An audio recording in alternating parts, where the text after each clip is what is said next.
Hello, everybody. My name is Christina Fasonic, and I am an associate professor of English at California University of Pennsylvania. And welcome to our English Awards ceremony. We have this ceremony every single year to recognize our wonderful students. And unfortunately, this year we are coming to you live from our little windows, and we hope to be back together again next year. Before I get started with talking about our graduates and introducing our faculty and our students, I would like to introduce our dean to say a few words about our students and all the good things at Calu. Hello, Dean Majaka. Hi, Dr. Fasani. Thank you so much. My name is Kristen Majaka, Dean Majaka, and I'm very proud to be your dean today and very proud to be part of this ceremony. Welcome, everybody. Thank you for inviting me. I'll just say I'll just talk for a moment about why English programs matter. They matter more today than ever. Besides the fact that English is meaning-making, it's a widely spoken language, and as we all know, it's a career booster. English programs deeply explore literature and pop culture. But as I was looking to see what others and delving into, like, why do other people think English programs matter? English is a digital door opener. It's the most widely spoken language on the internet or used language on the internet, and most creative content is in English. So I'm telling you what you already know, and you're here today because you do English really well. And this is a proud moment for you. This is a time for you to celebrate the achievements that you will be honored with today. It's a time for you to celebrate and be recognized for the hard work that you've put in. But most of all, it's a time for us to honor you. Without you, we wouldn't be here. So you carry the torch, and I am proud to be your dean. And I can't wait to hear some of your work today. Thank you for inviting me. Thank you, Dean Majaka, very much. Thank you for being here.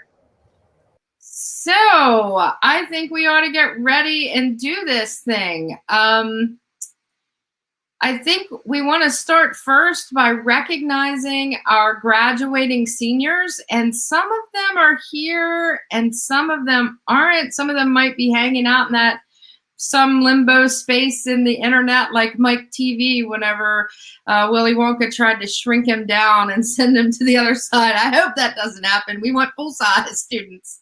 But let me start that list. So these are our graduating seniors this spring. So Darla Crowley, I saw you here.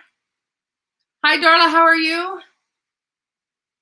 I hope your connection's a little better. It was a little weak earlier. I've been, yeah. I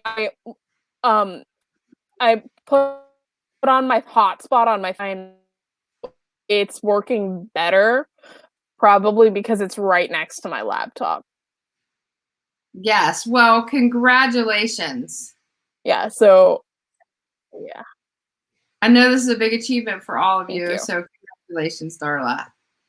Awesome. Let's see who else is out there in the world behind the scenes. Noah, sorry, caught you on the cough. I know, my goodness. How are you? I am great. Congratulations on graduating. And I had you for $4.99 last semester and really enjoyed getting to know you and your work. And you will be hanging around in the green room a little longer because you are on the awards part of the program. So stick with us. Congratulations, Noah. Thank you. Awesome. Next up, I do not see Kennedy, but we might be able to find her in a minute. So Kennedy Marie Johnston, Sierra Marie Jones, Derek L. Kirk, Ryan Anthony Makuro Robinson, Jeremy Sean Richard Mackey, and Hadassah Smith, who is absolutely here in the background because I just talked to her. Congratulations, Hadassah. Thank you. Awesome. It's nice to see you. And we all wish all of our graduates a wonderful future. And you can always come back and visit us and rely on us at Cal for help in the future with your work. Congratulations. Thank you, Dr. Pachanik. So I'm seeing some of our other graduates coming in. Hi, Derek. How are you? I'm good. How are you? Great. I just wanted to say congratulations on graduating this semester. Thank you so much. I appreciate it. And we wish you the best. Thank you. I wish everyone here else graduating and all the award winners the best as well. It's really great be able to still celebrate this and do all these great things even through online. So yes, absolutely. And you can watch the rest of the ceremony from YouTube. So I'll see you there. Congratulations. Awesome. Thank you. Thank you. Let's see who else is in here in our virtual green room waiting. I don't see any more of our graduates, but as they come in, I will certainly bring them on the screen. So why don't we go ahead and move on to the awards portion of today's events. I know that I saw Dr. House in here, and I saw Noah in here, and so I would like to introduce them. So the first award is the English Program Faculty Award, and it will be presented by Dr. Brent House. Hello, Dr. House. Hello, Dr. Fasonic. How are you? Wonderful. Thank you for doing this. I'm going to pop off the screen and let you say a few words about our award winner. Absolutely. Noah Hathaway and I have connected in a way that I have never before connected with a student, through Zoom, through ISPs, routers, modems, and miles of internet cables. Through these past 2 semesters, Noah has been an ethereal presence, arriving in a moment when our teaching and learning lives were moving in new directions and leaving as a graduating senior before we could step into a class together. Indeed, soon he'll, as he wrote in his poetry collection last fall, be, quote, crossing the threshold, this time by himself, the papers final, sealed, delivered, close quote. On this occasion, however, the papers will be an award and a degree, and he'll be crossing a threshold into new opportunities as a college graduate. But if you'll grant me a poet's privilege, I'd like to change my metaphors midstream, as in this year of life in the digital world, crossing a threshold seems too concrete an image. I'd like to suggest Noah is coming to his convergence. From this year at Calu, Harvard on the Mon, I've heard it called, he's changing the course of his life. Like the river that flows by our university, Noah has known the challenge of flowing against the expected direction. But as a college graduate, he's joining education to experience, and he's claiming a new path, a new identity. No doubt he'll come to other convergence points in the near future as he grows during the journey toward his goals. In Noah's story, going downhill, his central character, Tim, also at a convergence point, reaches a similar awareness of his ability to shift the course of his life. Noah writes, quote, Tim was tired and aching by this point, but the trip uphill, it seemed, wouldn't be all that bad. Noah, I hope this trip through your senior year hasn't been all that bad. Your presence in my classroom has been so good, as it has been for my colleagues in the English program, as they would certainly attest. And your presence, though digital and ethereal, no doubt, has been good for your peers who have shared this part of your journey.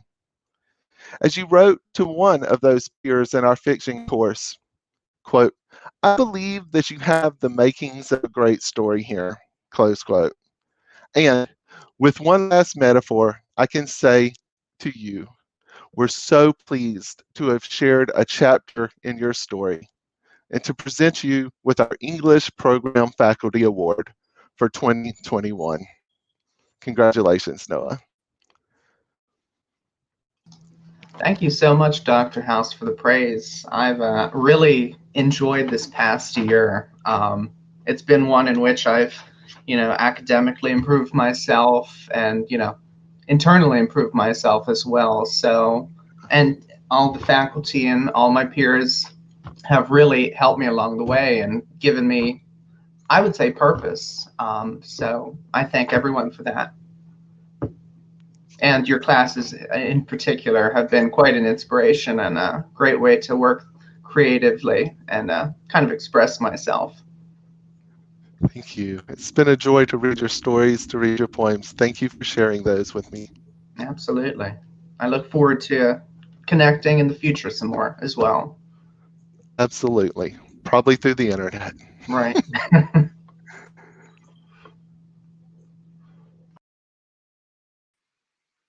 Well, congratulations, Noah, and thank you, Dr. House. Our next award is the Minor W. Major Memorial Scholarship Award, and it's presented by Dr. Kim Vanderland, and I will bring her on. Thank you. And also, Dr. Fasonic, thank you for organizing this elaborate ceremony. I think it's remarkable how you pulled this all together for us. Sarah Camp. Is Sarah with us? Is she here? Sarah is here, and I'll bring her on screen. Do you want me to bring her on now? Sure, if that works for you, sure. Thank you. Hi, Sarah. Hello, Dr. Vanderland. How are you doing? I'm good. Good. I'm going to talk about you for a minute, if that's okay. It's perfectly fine. Okay. Now, Sarah Camp is an intellectual force of nature, the likes of whom educators like myself rarely experience, but for whom we are eternally grateful. Sarah is the kind of student who is several steps ahead of me all the time, reminding me that I've not yet placed a drop box or posted prompts, but always in the kindest and nicest of ways. She reads with intense lucidity and discusses the literature with a fresh and amazingly insightful sense of maturity and worldliness well past her actual years. She writes with a sophistication and graceful eloquence that reads like a seasoned graduate student oftentimes. I cite from her first discussion forum way back in January, and this is a response to a novel that not a lot of people may have read, but Sarah writes about Gentlemen Prefer Blondes. The most intriguing aspect of this book, from my perspective, is the diary style structure, combined with the selective nature in which our narrator writes. There are various instances where it sounds almost as if she is thinking very, very carefully about what she says in this diary, which would make sense if she intended to publish it one day, but also undermines the integrity of a diary, a place where most people confide their darkest secrets. For instance, when discussing the murder of Mr. Jennings, she attributes the murder to hysteria, avoids blatantly stating that he was with a prostitute, and then neglects to mention how she became so friendly with the judge in this case. At the same time, it is revealed how coy she is and what she chooses to tell others. One such case was when she informed Mr. Spofford that she didn't know what to tip the waiter who brought them sparkling water, which is well known to the reader and to her to be champagne. We are directly exposed to her train of thought for each instance where she might gain something of monetary value. Since this book is a satire, we can assume that this is a nod to the 20s mindset of self-advancement in a way that inclines the reader to view it less favorably.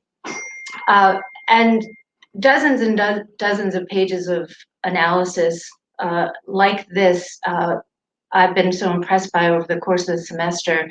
And in many cases, Sarah's work has opened up new perspectives for me to think about that I might not even have had, entertained before reading her work. Sarah's incredible talent as a literary scholar makes her an excellent creative writer, or helps to improve her already established excellence in creative writing. She is a student who sees the whole picture in that regard. To hone her craft in one area, she works at expanding her already impressive knowledge base and then sharpening her craft like a wickedly sharp knife blade. And I've really enjoyed having you in class, Sarah, and you deserve this honor very much. Well, thank you so much, Dr. Vanderland. I'd like to thank you, obviously, and all of the professors that I've had the honor of working with in the English department. I feel like during my time in this department and at Cal, it's really all of the professors that have helped me to kind of embraced what I enjoy doing, which really is like writing and literary analysis. So really, I want to thank you all for that opportunity to get to do what I enjoy.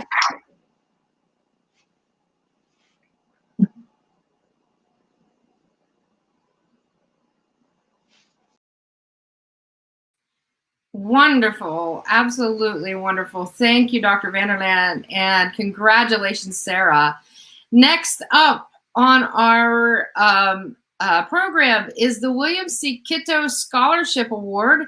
It will be presented by Dr. Todd Carlyle. Let me bring him on the screen. Hello, Dr. Carlyle. Hello, how are you? Thanks for organizing this, Dr. Fasani. Absolutely. Let me disappear. You do your. So I have, it's a hard act to follow, coming behind Dr. House and Dr. Vanderlyn, but I'll do my best. But I'm a journalist, so I will probably be brief. First thing, a couple of things I want to say is right off the bat, I've only known Alex for about a year, and the way I've met her was through my through our online class, or our ENG 101. She took that class, and I've never met her in person. However, it feels like as if I've known her for years.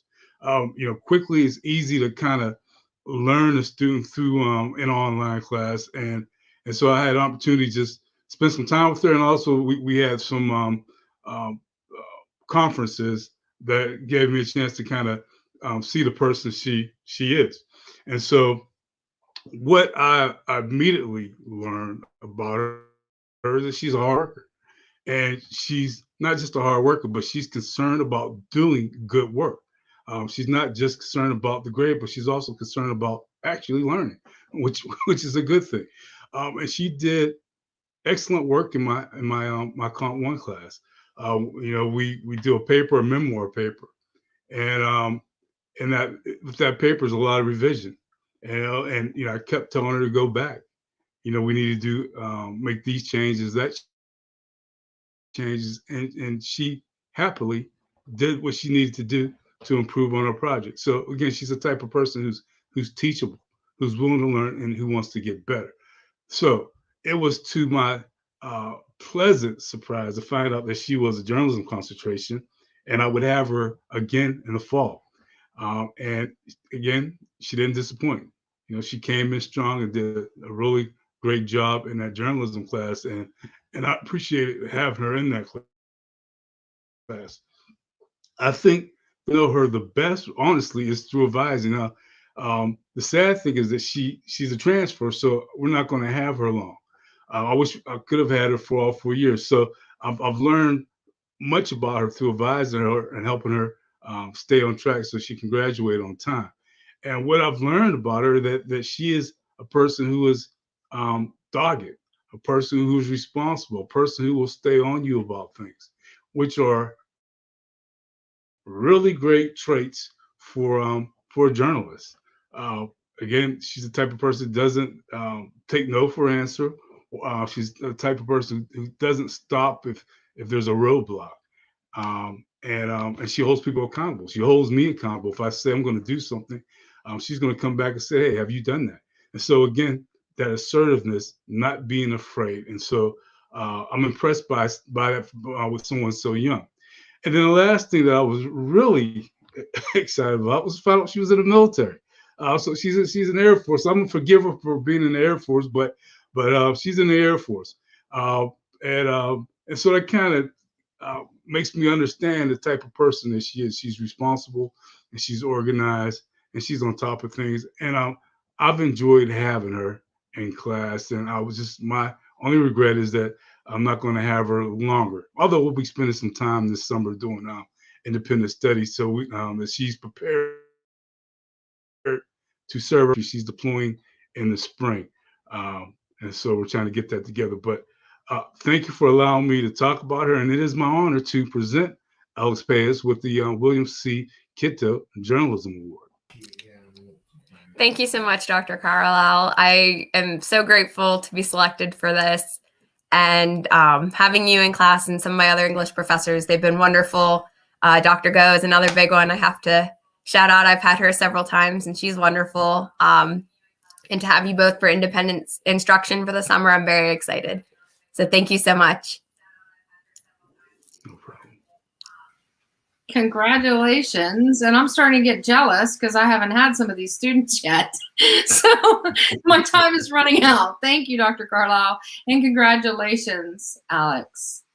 So up next, we have the Eleanor C. Hibbs Secondary English Education Awards that will be presented by Dr. Murray and Dr. Vanderlyn. Let me bring them on. They're both hanging out over here. Hello, Dr. Murray. Hello. And Dr. Vanderlyn, let me.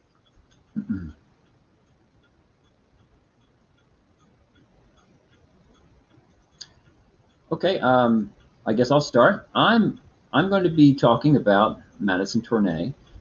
It is certainly my great pleasure to give praise where praise is due.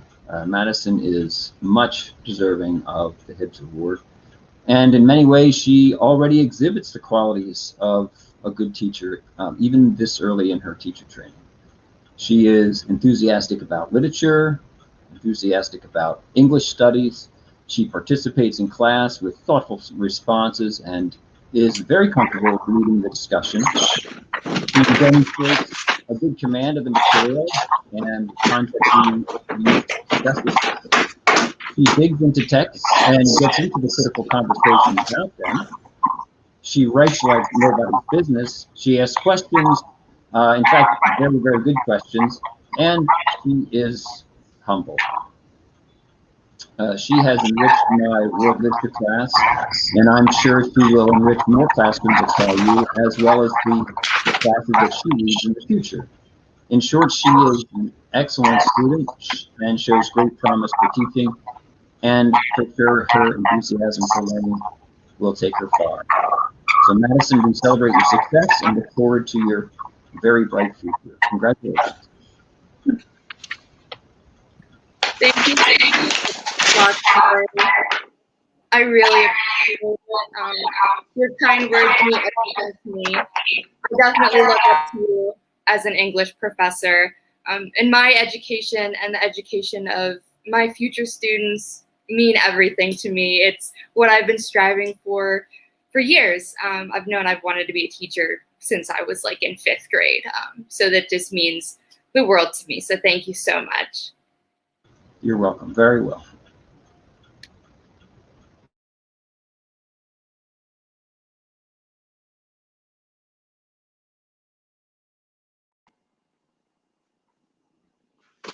All right, I'd like to say a few words about Aaliyah, Stephen, and a lot of what Dr. Murray said about Madison applies to Aaliyah. She's already exhibiting the qualities of an excellent educator.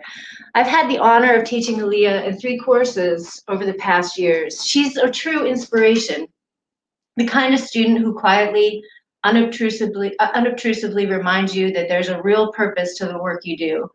Someone in your class is listening, learning, and growing. And that's always Aaliyah quietly becoming a better student and a wealth of knowledge. One of the first things I learned about Aaliyah was that she's a student athlete, a rugby player to be specific. Because I never played rugby, I'll make use of another sports metaphor to try to explain something about her character. I did row on the varsity 8-woman shell at Colgate. That's a sport otherwise known as crew. While I was not the strongest woman in the boat, it was clear to me that the boat was only as strong and as fast as its weakest link. I was constantly trying not to be that weakest link. All 8 of us every day, especially on race day, were aware that it was incumbent upon each of us to pull as hard as we could. Dip the oar at exactly the moment the other women dipped, and turned and drew it back against the pressure of the water for exactly the same number of split seconds and with exactly that same applied pressure. And the same angle as the angle of the woman in front of you, the back of which you were pulling with all along.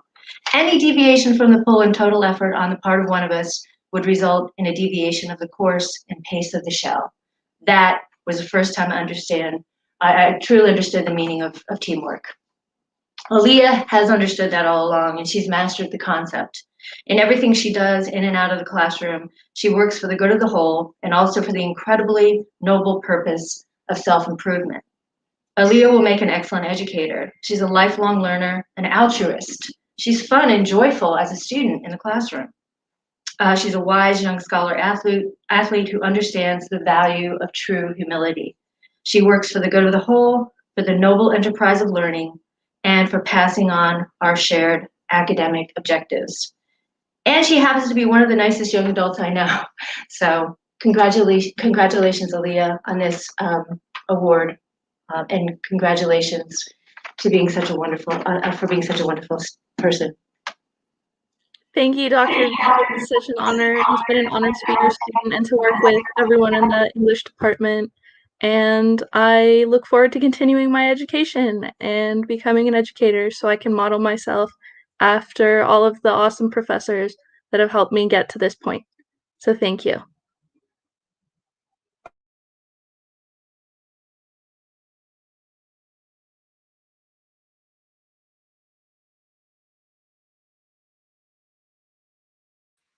All right, wonderful. Thank you, Dr. Murray and Vanderlyn, and congratulations, Madison and Aaliyah.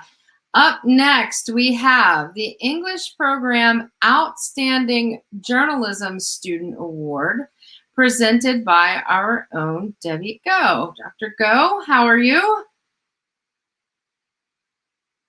Unmute yourself.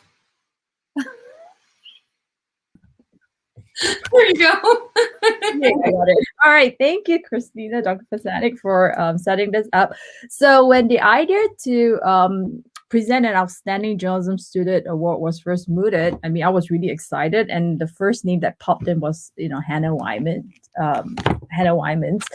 And in journalism, right, stories are based on substance. So I think there's no better way to, show how deserving Hannah is of this award than by looking at the work that she's done. So let me go ahead and show you her work.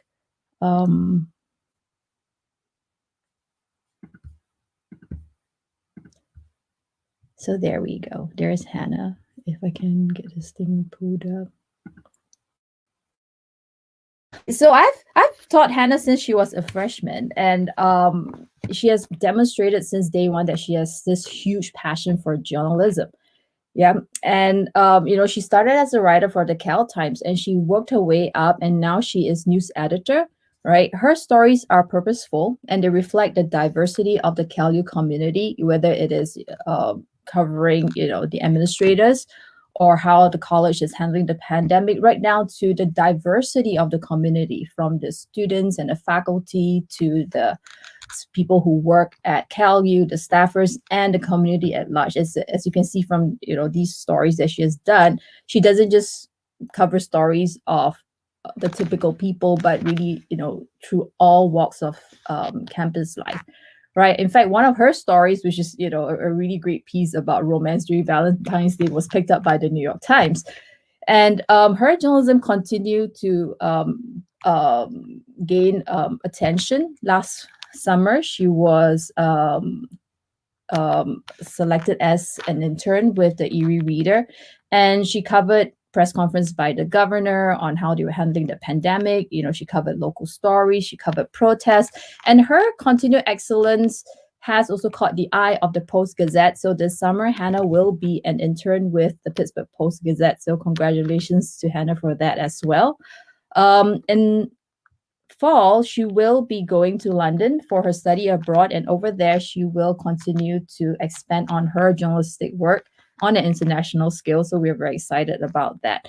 Now, Hannah, even though she is such an excellent student, and if you have had her in class, you would know, she works hard, and she's very down to earth, right? No task is too mundane for her. You give her an assignment, even though it is a basic one, she will put in her very best, because she always sets such high standards for herself.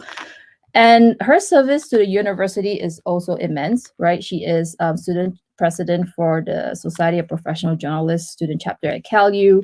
She is a representative for the Student Honors Advisory Board. She's, of course, as I mentioned, Cal Times news editor, a junior advisor for the Alpha Lambda Delta, and she also serves as an honor coach and peer mentor. And I have to say that this is incredibly important role that she does, because I'm having younger freshmen in the honors program, and they turn to Hannah for advice on how they can excel. I can see that, they are excelling because of her mentoring. So, in addition to her being such an excellent student, she is also a great role model and a mentor to her peers.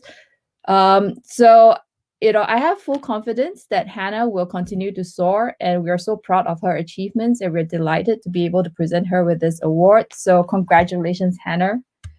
You are really, we're really so lucky to have you in our program.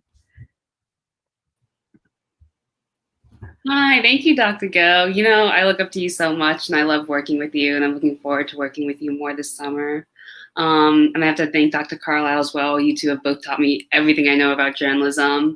And I love everything we do so much. I love journalism. I just love writing. And the department, my classmates and everyone, you all have really encouraged me in that and challenged me. And I'm super thankful, and I'm super excited for the next few years. So thank you. Thank you so much. You deserve it, Hannah. Wonderful. Congratulations. And thank you, Dr. Go. So our next award is the English Program Outstanding Creative Writing Student Award. And who else could present that award other than Dr. House? Let me bring Dr. House back on the screen.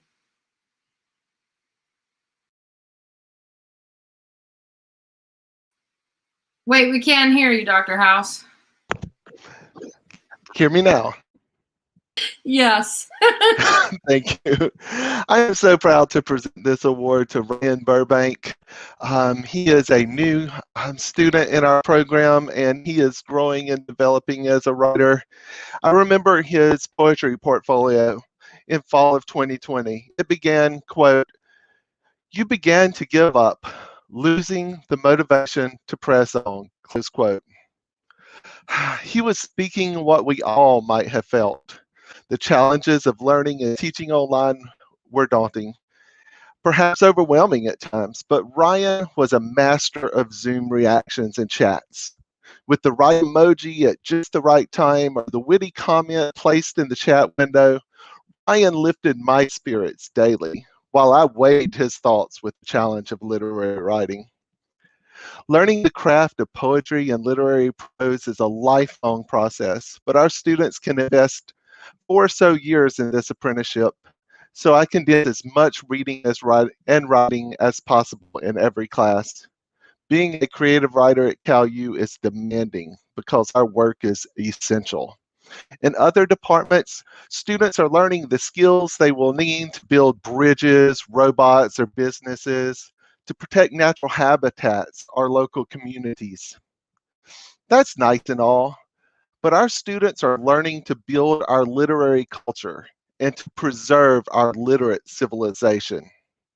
In the fall, Ryan, weary from carrying that weight, would often stay after class, ask, "For this week, we're reading this story and writing those pages." "Yes, Ryan," I would answer. "Alrighty then," he replied in that familiar voice of a student facing the demands of an English major.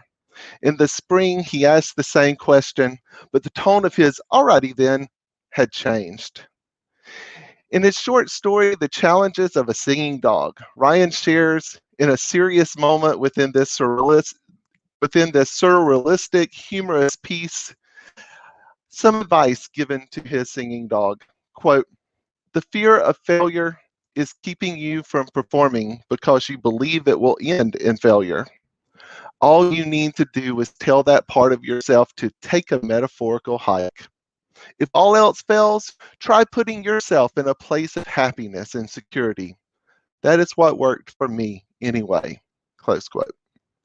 All writers must conquer their fears every day as they face the blank page, and Ryan is no different.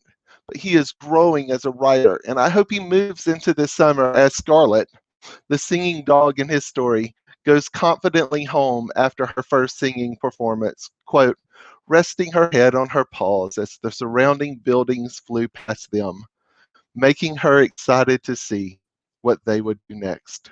Close quote. After this year, he deserves that moment of rest, the present, and that excitement for the future. The creative writers on this campus have worked to develop the tools of literary writing, the tools we use to build that culture and preserve that civilization. They have earned that rest for the present, and that excitement for the future we'll build together. So Ryan, and all our students who have worked so hard in such circumstances, get some rest. Return next fall to a writing community I hope you find as a place of happiness and security. Return with a lifted spirit, excited for the promise of the future. For now, Ryan, congratulations on this accomplishment, our outstanding creative writing student for 2021. Well, thank you so much. I'll be sure to take that rest. I'll continue to keep on writing when I can, and one day I hope to make you proud and be a published author. Oh, Ryan, I'm already proud, but get the published author thing anyway. Wonderful. Thank you, Dr. House. And Ryan, I've got to read that story. And I'm sure everybody else who's listening, please share that story. It sounds amazing. Congratulations. And thank you, Dr. House. And I'm going to leave you right there on the screen because we have one more award. This is the Literary and Cultural Criticism Award. Dr. House, you and Dr. Vanderlyn will be presenting the first place award for that, and also the honorable mention. I do not see Sarah Lebo in our waiting area, but that doesn't mean, Dr. Vanderlyn, that you can't say nice things about her when you have a moment. So, Dr. House, you want to start us out? Sure, absolutely. And so many of the things that Dr. Vanderlyn has said about Sarah, I just wholeheartedly support. And I want to add a little bit more, if I can, and just tell you about some of my experiences of working with her this year and observing the great things that she has done. So this semester, for an honors college project, Sarah Camp interviewed me about the work of being a creative writer. What book should I read to excel in my field, she asked. And I was so glad she asked because I had an answer ready. It's the same answer I've given a generation of creative writers who have studied at Calu. Start with the dictionary, I said. And when you know all of the words in the language, read the Bible, Iliad and Odyssey, and Gilgamesh and Beowulf, and Chaucer and Shakespeare, and all of British and American literature, then world literature, then study botany, zoology, psychology, sociology, engineering, and all of the disciplines, because to be a successful creative writer, you must know everything. Your knowledge must be both deep and wide. I sing that song to them in class, deep and wide, deep and wide, there is knowledge flowing deep and wide. And they sing with me sometimes. Okay, usually not. But so far, I haven't found evidence that Sarah's knowledge has gone so deep that she knows everything. But she can still widen her knowledge further. However, there's plenty of evidence that shows that she is reaching toward those depths. Among that evidence is the fact that Sarah today receives the 2021 Literary and Cultural Criticism Award. This award is well-deserved, and her faculty are duly proud of her accomplishments. In fact, as I was preparing this introduction, faculty wrote to me, offering examples of her eloquent writing from her work in their classes. I appreciated their offer. I already had so many examples. In a critical analysis of Frederick Bush's short story, Ralph the Duck, a first-person story about a non-traditional student who receives a disappointing grade on an essay, she writes, quote, Bush portrays the narrator reverting back to his childhood habits, which notably include his customary jeans and a flannel shirt and thick wool socks. Juxtaposed with his apparent distress, the reoccurring images of warm clothing implies that the narrator is reliant on familiarity as a safeguard against unwanted emotions, such as sadness or disappointment. Close quote. Oh my goodness, y'all. She's writing about the psychology of wearing wool socks. Who thinks about writing an essay about the psychology of wool socks? Sarah does. She brings new perspectives that open my eyes to a new way of reading. As Dr. Vanderlyn mentioned earlier, and I share this belief, I learn from Sarah, and that's a sign of her success as a student.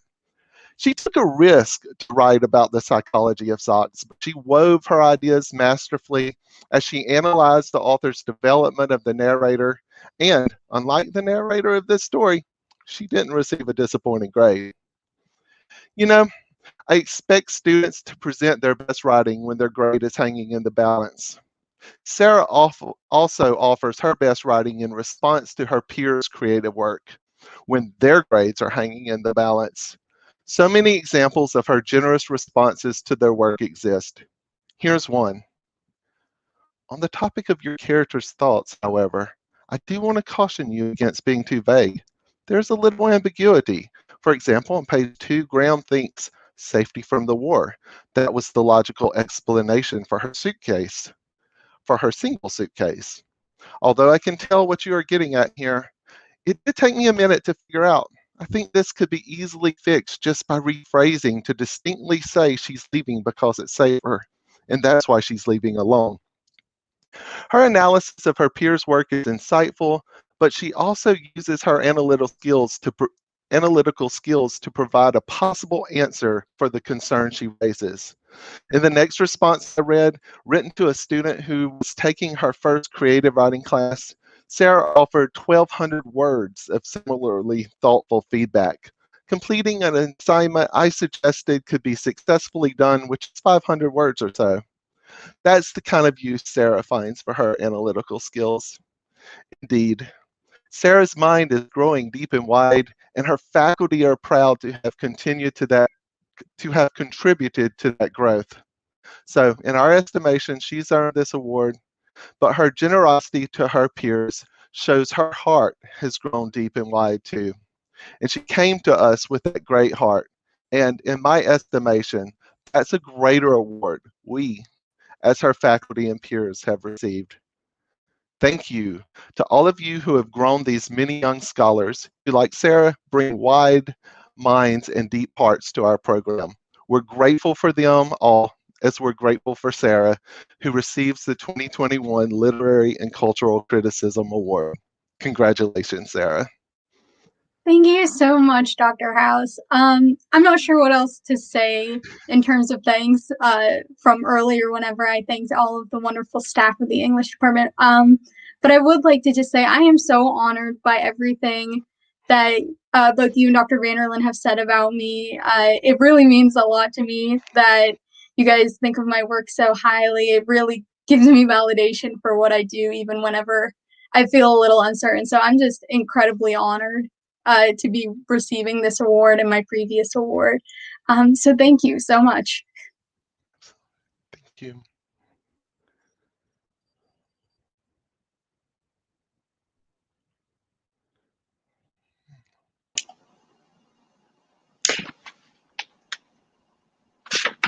I fear that Sarah Lebo may be still overwhelmed by the exam she just took for my American Lit Survey course. So has she been able to join us yet? Do we know, Dr. Fasonic? No, No. Well, I did mention to her in our last class that I hope she could make it. But I'll just go ahead and say a short tribute to her work and her being the honorable mention, receiving the honorable mention for the writing award this year. Sarah has a way with language which is striking for an undergraduate. Her written work does not merely mirror or replicate what she has heard in the classroom. It shows that she has processed the conceptual core, internalized the implications, and reproduced meaning framed by her own use of words. That's great writing. I will share a few snippets of the written work Sarah has produced this semester in Survey of American Lit 2. Since it's a writing award, I wanted to share some of her work. But I also, you know, like many of us have said about these remarkable students we're kind of recognizing today. The other thing about Sarah is I just love knowing that, and she wasn't the only one, but that she, among others, was always aware, ready to go, had read the assignment the day before. And in a survey class, there's a lot of reading. And she was always willing to give her honest appraisal of what she had read. It's clear that she was invested in, you know, being a better reader and being a better student and being a wider, broader knowledge base, creating that wider, broader knowledge base that Dr. House has referred to. And I could count on her as always giving feedback, even in those devastating moments of long silences after a question might be asked and, you know, on Zoom we're listening, and the moments go by. But here are some things that she wrote. In her first discussion post, she writes, quote, "My favorite use of figurative language in The American Scholar is Emerson's analogy of a person's mind and soul relative to nature. He says, there's never a beginning, there's never an end to the inexplicable continuity of the web of God, but always circular power returning into itself. I like how he relates nature to one's spirit by describing the complexity and vastness of it. I think Emerson is saying that having a better understanding of nature helps a person to have a better understanding of themselves." And Sarah, throughout the semester, continued to explore these correspondence, these connections between the literature and our own self-knowledge and growth. In Sarah's second paper for the class, she writes, "Fitzgerald's stories show that material wealth, success, and happiness are not everlasting and can lead to devastating consequences. Through the motif of disintegration and decay in Winter Dreams and Babylon Revisited, F. Scott Fitzgerald shows there are flaws in American society that have led Americans to moral destruction," end quote. She has this uncanny ability to kind of get to the core of what we're reading and articulate it succinctly and concisely and intelligently. In the paper that won Sarah her honorable mention, she notes one of the many targets of attack Gilman had in mind when writing the Yellow Wallpaper. Quote, "Gilman's story also offers empowerment to women struggling with mental illness and failed treatments. While the narrator's husband and sister-in-law view her as someone who is psychologically impaired, she is sensible enough to document her experiences. She tells the story of challenges she faces and turns to creativity for a cure." I know you like that one, Dr. Haas. Gilman criticizes domestic confinement, women's oppression, and its lasting effects, end quote. And what I love about her paper is that, unlike most papers on this story, she did delve into how Gilman was looking at her creative work to find some form, however imperfect, to empower women. So, Sarah, here's to many more words from a gifted writer and many more hours of excellent work in your writing. And I think Sarah's only a sophomore, so we can all look forward to having her in class again. Well, thank you all very much. And Sarah, and anyone else that would like to watch this award ceremony can do that. It'll be up on YouTube where you found it at the link that I sent out. Please share widely so that our students get the recognition that they deserve for their hard work. I want to thank my colleagues for their participation in this event. And even if they didn't send an award, thank you for being behind the scenes and cheering our students on. We have all worked really hard this year with the consequences of COVID and all the other things that we've been dealing with. And wonderful work, everybody. And thank you, Dean Majaka, for being part of this ceremony. So you can find it on YouTube. Please share anytime, and have a wonderful summer, everyone. And I hope that we can all see each other back on campus in the fall.